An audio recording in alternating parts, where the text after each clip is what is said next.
नमस्कार।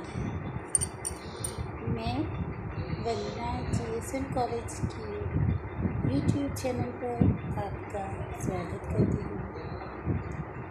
आज मैं किशोर अवस्था में शिक्षा का स्वरूप कैसा होना चाहिए इस टॉपिक पर चर्चा करूँगी। किशोर अवस्था जीवन का सबसे कठिन और नाजुक काल है। इस अवस्था में बालक का झुकाव जिस ओर हो जाता है उसी दिशा में वह जीवन में आगे बढ़ने लगता है। धार्मिक, अधार्मिक, देश प्रेमी, देशद्रोही, अव्यवसायी, अकर्मण्य कुछ भी बन सकता है। इसी अवस्था में संसार के जितने भी महान पुरुषों ने अपने भावी जीवन का संकल्प किया। आइए देखें कि इस अवस्था में जो कि इतनी सबसे नाजुक है, कठिन है, जिसमें किशोर कुछ भी बन सकता है, उसमें हमें शिक्षा के स्वरूप को किस प्रकार का रखना चाहिए। मैंने इसे बिंदुवार लिया है, हेडिंग वाइज समझिए, ताकि आप इसको पैराग्राफ में भी लिख सकते हैं इसका उत्तर, और इसका उत्तर आप जो है हेडिंग वाइज भी लिख सकते हैं।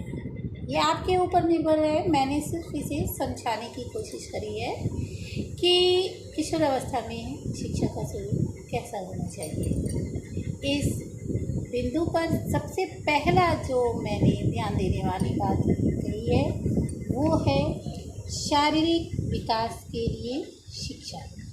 यानी कि किशोर अवस्था में शिक्षा का पाठ्यक्रम जो भी रखा जाए वो क्या हो, उससे उसका शारीरिक विकास अवश्य हो, क्योंकि इस अवस्था में जो है शरीर में बहुत चेंजेस होते हैं। इसलिए यदि हम उन्हें उचित शिक्षा प्रदान करेंगे तो उनके शरीर को सबल और सुडौल बनाने का जो दायित्व पेरेंट्स पर, टीचर्स पे होता है, उसे निभा पाएंगे। इसके लिए विद्यालय में जो है शारीरिक और स्वास्थ्य शिक्षा नामक जो है विषय चलाना चाहिए।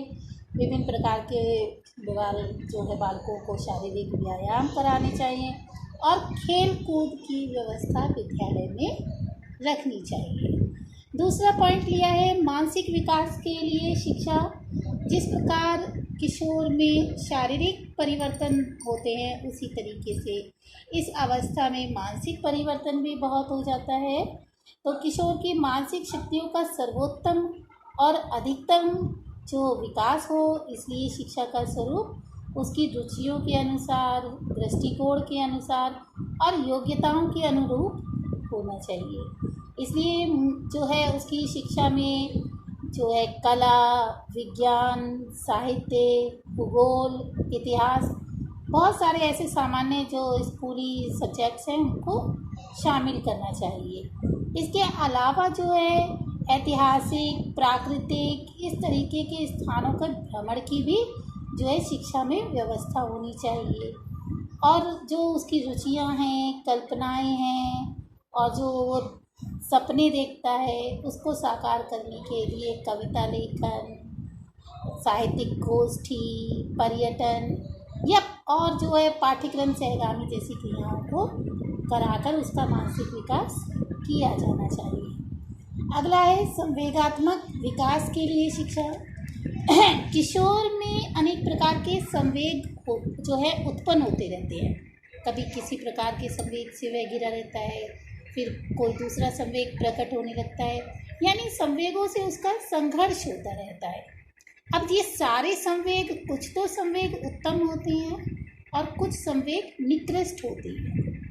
इसलिए शिक्षा का स्वरूप इस प्रकार का होना चाहिए कि उसमें जो विषय और पाठ्यक्रम सहगामी है वो जो निकृष्ट संवेग हैं उनको दमन करे या उनका जो है रिडायरेक्शन करे, और जो उत्तम संवेग है उनको और डेवलप करे, बहुत विकसित करे। यानी निकृष्ट संवेगों का दमन करे या मार्गंतीकरण करे और उत्तम संवेगों को विकसित करे।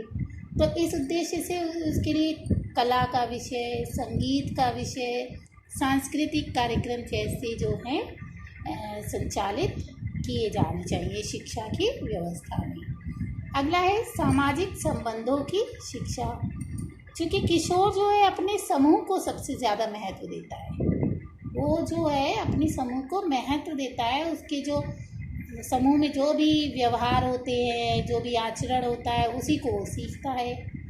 इसलिए विद्यालय में ऐसे विषयों का, ऐसे समूह का संगठन किया जाना चाहिए जिसकी सदस्यता ग्रहण करके किशोर जो है अपने जो उत्तम सामाजिक व्यवहार और संबंधों का पाठ सीख सके।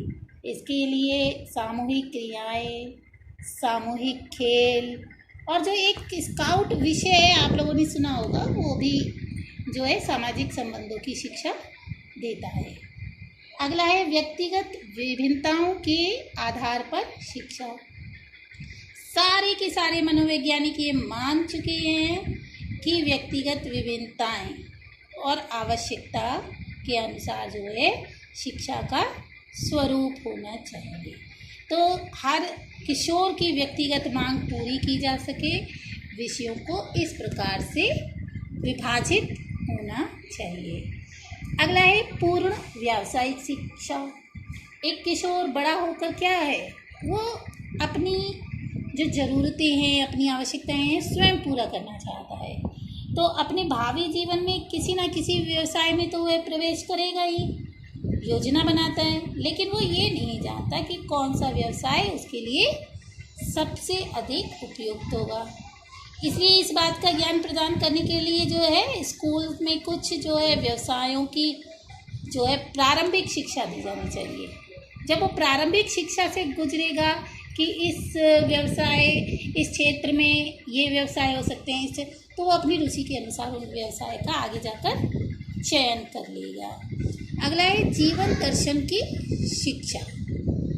शिक्षा के स्वरूप में जीवन दर्शन का चूँकि जो लक्ष्य है वो एक कहता है कि एक बालक जो है वो उत्तम नागरिक बने।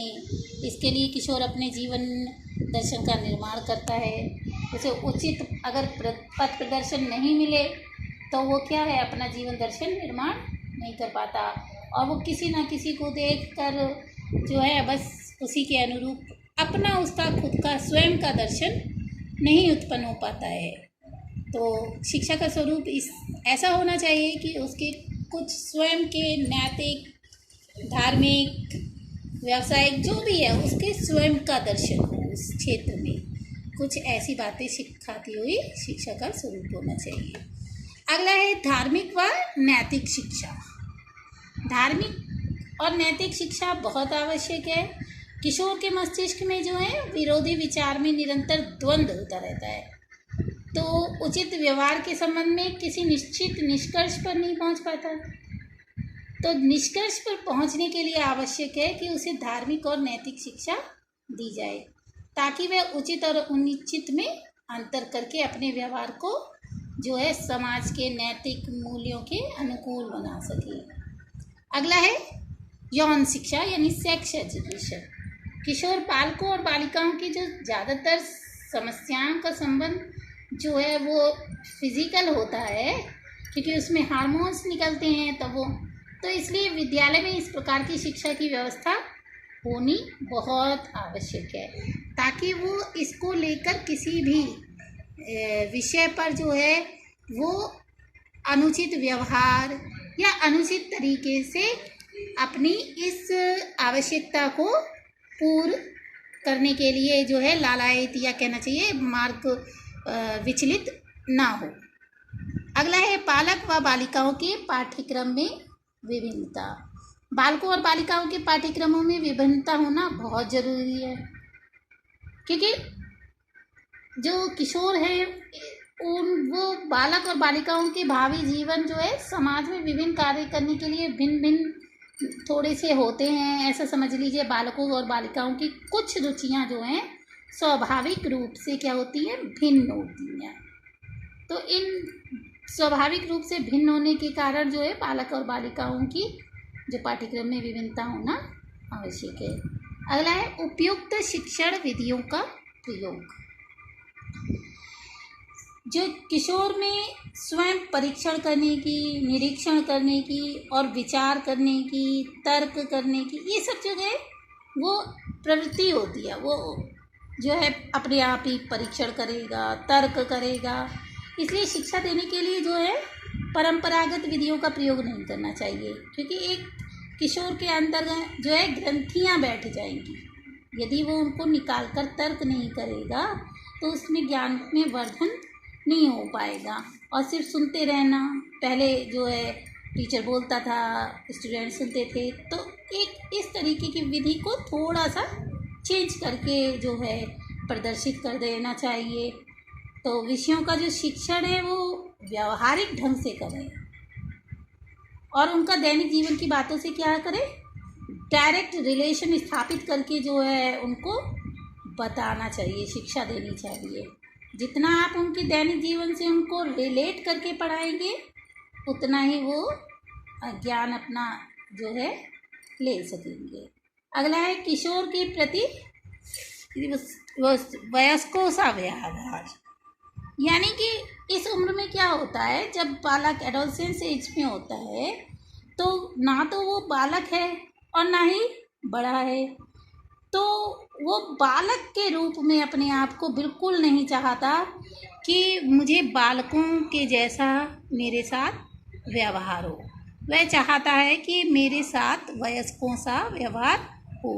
तो शिक्षा का स्वरूप इस प्रकार से हो कि जो भी शिक्षण विधियाँ, जो भी व्यवसाय शिक्षा, जो भी आप नैतिक शिक्षा दें तो वो इस प्रकार की दें कि उसे लगे कि वह बड़ा है, एक एडल्ट हो रहा है, उसकी बातों को महत्व दिया जा रहा है। तो किशोर अवस्था में शिक्षा का स्वरूप इसी प्रकार का होना चाहिए ताकि वो इन सारे जो पॉइंट्स हैं इनको लेकर शिक्षा का निर्धारण करना चाहिए। क्योंकि किशोर अवस्था की शिक्षा के संबंध में एक रिपोर्ट आई थी, हैंडो रिपोर्ट। उस रिपोर्ट में कहा गया था या कि 11 या 12 वर्ष की आयु में बालक की नसों में जो है वो ज्वार उठना शुरू हो जाता है, जिसे जो है किशोर अवस्था का नाम कहते हैं। जो हैंडल रिपोर्ट में कहा था कि किशोर अवस्था जो है उसमें 11 या 12 वर्ष की आयु में उठता शुरू होती है और इस उम्र में बालकों की नसों में ज्वार उठना शुरू हो जाता है। यदि इस ज्वार का बाढ़ के समय ही उपयोग कर लिया जाए, यानी जब ये मैक्सिमम पॉइंट्स पे है तब उसका उपयोग कर लिया जाए और इसकी शक्ति और धारा के साथ साथ नई यात्रा आरंभ कर दी जाए तो सफलता प्राप्त की जा सकती है। क्योंकि जो है महात्मा गांधी ने भी अपने जीवन में सत्य का अनुसरण करने की जो प्रतिज्ञा ली थी वो किशोर अवस्था में ही ली थी। आपको बताएं, इसलिए जो है बालकों के भावी भाग्य और उत्कृष्ट जीवन निर्माण में इस अवस्था की गरिमा से जो है अपने ध्यान को एक क्षण के लिए भी विचलित नहीं करना चाहिए और अध्यापकों और अभिभावकों को उनकी शिक्षा का सुनियोजित और संचालन करना अपना परम पुनीत कर्तव्य समझना चाहिए।